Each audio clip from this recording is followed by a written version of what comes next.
Cases لگے ہیں آج کچھ سزائیں معطل کرنے کے عمران خان کی، کیا کہتے ہیں، کیا اس کے لیے جاتے دیکھیں یہ تو ججمنٹ یہ کوئی سسٹینیبل نہیں ہے. ایسی ججمنٹ اگر آپ لوگوں کے آڑے آ جائیں تو یہ تو انصاف کا قتل ہے.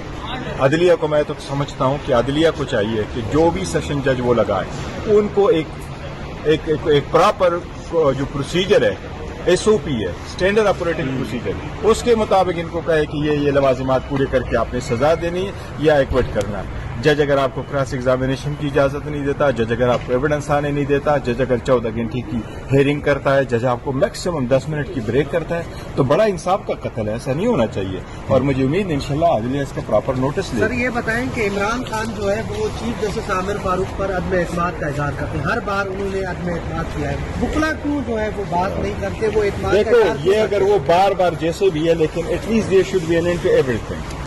میں بار بار کہہ چکا ہوں کہ یہ کلیش آف ٹائٹن ختم ہو، یہ جھگڑے اب ختم ہو، آگے کی طرف بڑھے، انصاف کی طرف بڑھے، ڈیموکریسی کی طرف بڑھے، ایک نیا راستہ ڈھونڈ کے آگے بڑھے. ہو گیا 1 سال سے سفر ہو رہا ہے تو میں سمجھتا ہوں عدلیہ کو بھی چاہیے کہ انصاف کا جو سلیب ہے یہ ان کے کندھوں پر ہے، اس کی ذمہ داری نبھاتے ہوئے انصاف ہمیں دے. سر غور صاحب آپ ہمیشہ سے بڑے بیلنس بات کرتے ہیں، میچورٹی کا اظہار کرتے ہیں، سیاسی قد آپ بڑا رکھتے ہیں، تو کیا خان صاحب کی طرف سے یہ ڈائریکشنز ہیں آپ کو کہ باہر جا کر سب کے سب مل جل کر بات کی جائے؟ نون لیگ بھی چاہتی ہے کہ ڈائلاگ ہو، تو یہ آغاز کب سے شروع ہوگا؟ دیکھو آغاز جتنی جلد ہو جائے تو بہتر ہے. اور آغاز کس چیز کا؟ دیکھو ہم تو جتنے سفر کر چکے ہیں تو مور دینے نہ پڑے.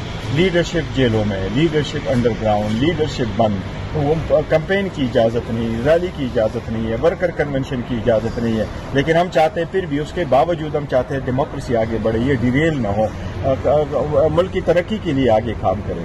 پھر بھی آپ جو ہے نا 5 دنوں کی آپ نے سزا دی ہے اور آپ نے اس قسم کی سزائیں دی کہ جس کی مثال ہی کبھی نہیں ہے. 200 آپ نے کیسز بنوائے، آپ نے کوئی لیڈرشپ کو چھوڑا ہی نہیں ہے، تو انف ہے. Let's proceed. کل کو اگر خان صاحب باہر نکل آتے ہیں تو کیا وہ کوئی انتقامی کارروائی کریں گے؟ دیکھو یہ ملک خان صاحب کا ہے، یہ ملک ہمارا ہے اور وہ اس ملک کے سب سے زیادہ موسٹ فیورٹ پاپولر لیڈر ہے. اس وقت پی ٹی آئی دنیا کی 10ویں بڑی پولیٹیکل پارٹی اور اس ملک کی سب سے پاپولر پارٹی جو آپ لوگوں نے دیکھا کہ جس قسم کے لوگوں نے ووٹ دیا. لہٰذا خان صاحب کوئی انتقام پہ بلیو نہیں کرتے، ہم کسی انتقام نہیں لیتے. وہ تو اگر انتقامی وہاں ہوتے تو جیل میں وقت گزارتے.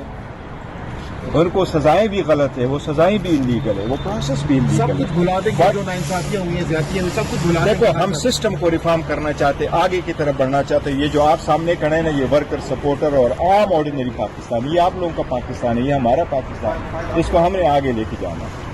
سر بتائیے کہ شوکاز نوٹس جو جاری ہوا تو اس پہ آپ کو اعتماد میں لیا گیا تھا جو شیر افضل مرغت صاحب نے؟ دیکھو ہماری پارٹی ڈسپلن ہم نے ڈیفینیٹلی کر لیں، لیکن ہمارے آپس میں اختلافات ہوتے رہتے ہیں. دیکھو میں یہ سمجھتا ہوں کہ اگر آپ کے انٹرنل معاملات کا نہیں پتہ ہوتا ہے تو کبھی بھی کوئی بات نہیں کرنی چاہیے. میں خان صاحب کے اعتماد پہ پورا ہوں اور خان صاحب نے کبھی بھی نیور ایور ٹائم مجھے کہا ہے کہ میں آپ پہ اعتماد نہیں کرتا یا کسی صورت میں آپ کو چینج کرتا. صاحب ایک سوال ہے نا، پارلیمنٹ کا سیشن صدر صاحب کی جانب سے نہیں بلایا جا رہا، تو پی ٹی آئی کی کیا یہ حکمت عملی ہے کہ صدر اجلاس نہ بلائے؟ یہ غیر آئینی عمل کرتا ہوں. یس ہمارے جو سیٹیں وہ سیٹیں ہمیں ملنی چاہیے، اس پہ آرڈر آنا چاہیے. ہماری جب سیٹیں پوری ہوگی تو وومن کی سیٹیں آئیں گی تو آپ کا کورم پورا ہوگا، پھر آپ پروسیڈ کریں. ان کے ملے آگے دیکھو نا الیکشن آ رہے ہیں، سینٹ کا بھی الیکشن ہے، پریزیڈنشل الیکشن ہے.